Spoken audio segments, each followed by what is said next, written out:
Hi, everyone. Welcome to the Harmony Foundation podcast series. And I'm pleased today to be joined with Dylan Rivard, who's in private practice out of Golden and Boulder, Colorado. Welcome. Thank you. It's great to be here. Really excited to have you on campus today.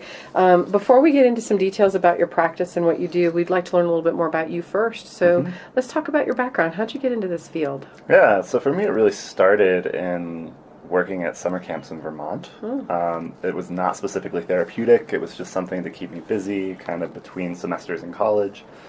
And while I was there, I really just discovered kind of a fundamental shift in myself. Like, I really liked who I was, living simply, like being so connected to the earth and the woods, and saw that change both in my coworkers, the kids I worked with at this camp, and didn't know exactly what that meant or how to pursue that. Like, it doesn't really seem like a legit career, right? I just want to be a professional camp counselor.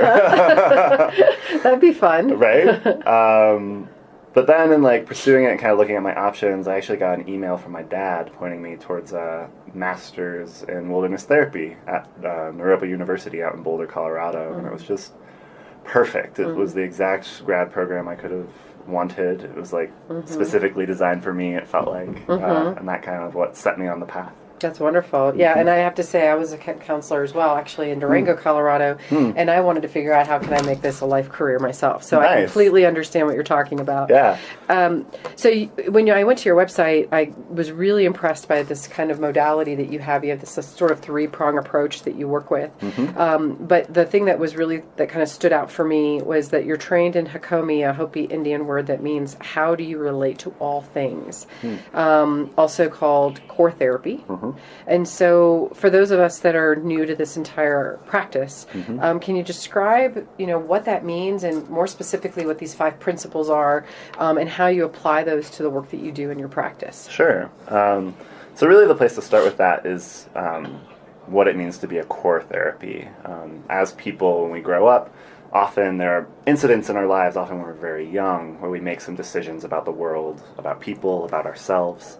And these become what we could call core beliefs. And often later in life, these become completely unconscious. We have no idea they're kind of running the show, but they're there.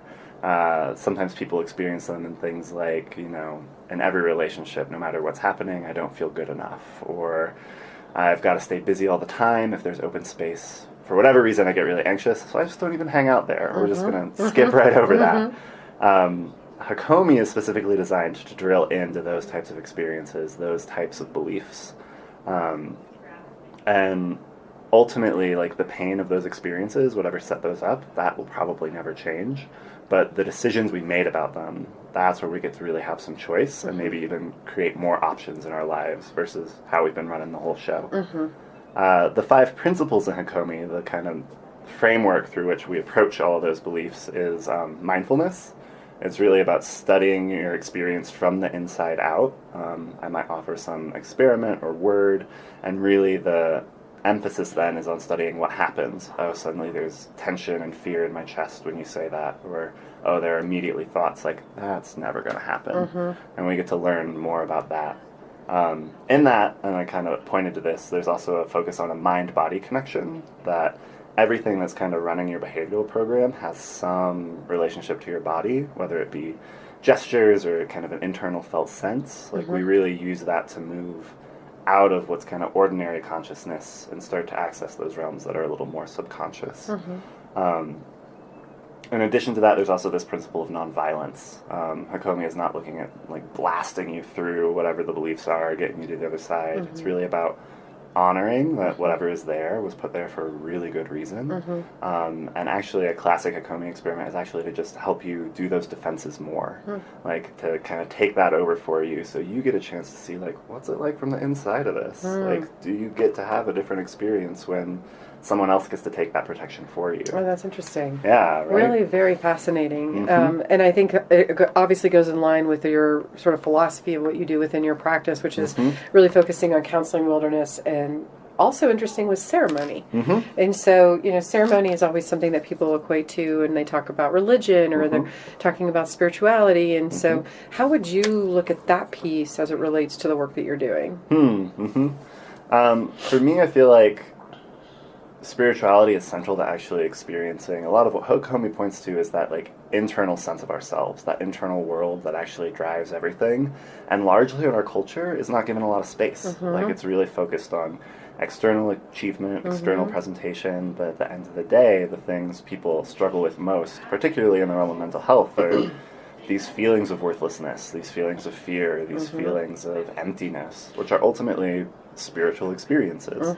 So for me, that's where spirituality feels really like core and central. And I don't mean to define that as any type of particular religion or particular practice, but more about how do you relate to your internal experience and finding ways that actually can create a sense of fulfillment, connection, excitement. Like these are really things that are our birthright. We've had human practices around since the beginning of humanity. And in our modern culture, it's often true for people that those types of things have become really estranged or really distant. Yeah, and we just kind of disconnect ourselves from it, maybe because it's uncomfortable or it's not familiar, and so we don't know how to align ourselves with it. And that's probably where we saw a lot of addiction popping in too. So, well, thank you for sharing that. That's very interesting. You have a very unique practice. Just out of curiosity, so I'm playing off this idea of the word harmony because you're visiting with us from outside. What does it mean to you to live a life in harmony? It goes back to similar kind of what the Hakone word means.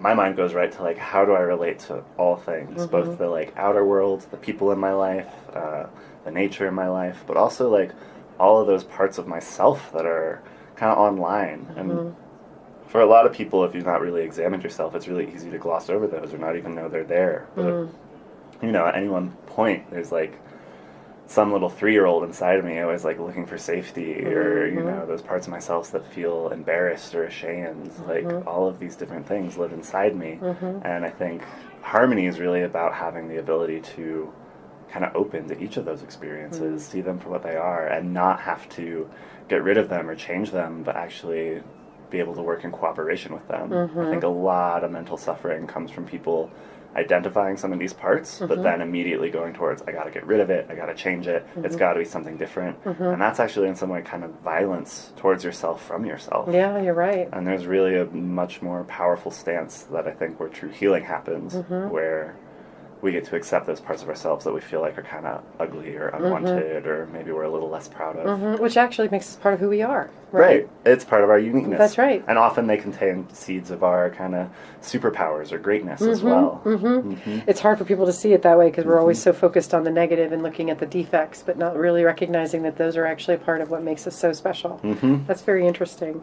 Well, so Dylan, if someone wanted to access your services, your amazing services that you offer, how could they connect with you? Yeah, so feel free to give me a call and set up an initial consult. That number is 720-633-4311. If you're also curious and don't know if you want to work with me or not, just want more of a flavor, feel free to go to my website. It's just myname.com. That's Dylan, D-Y-L-A-N, Rivard, R-I-V as in Victor, A-R-D as in dog.com. Wonderful. It was good to have you on campus today. Thank you for coming. Thank you. It's been a really wonderful visit. I've very much enjoyed it.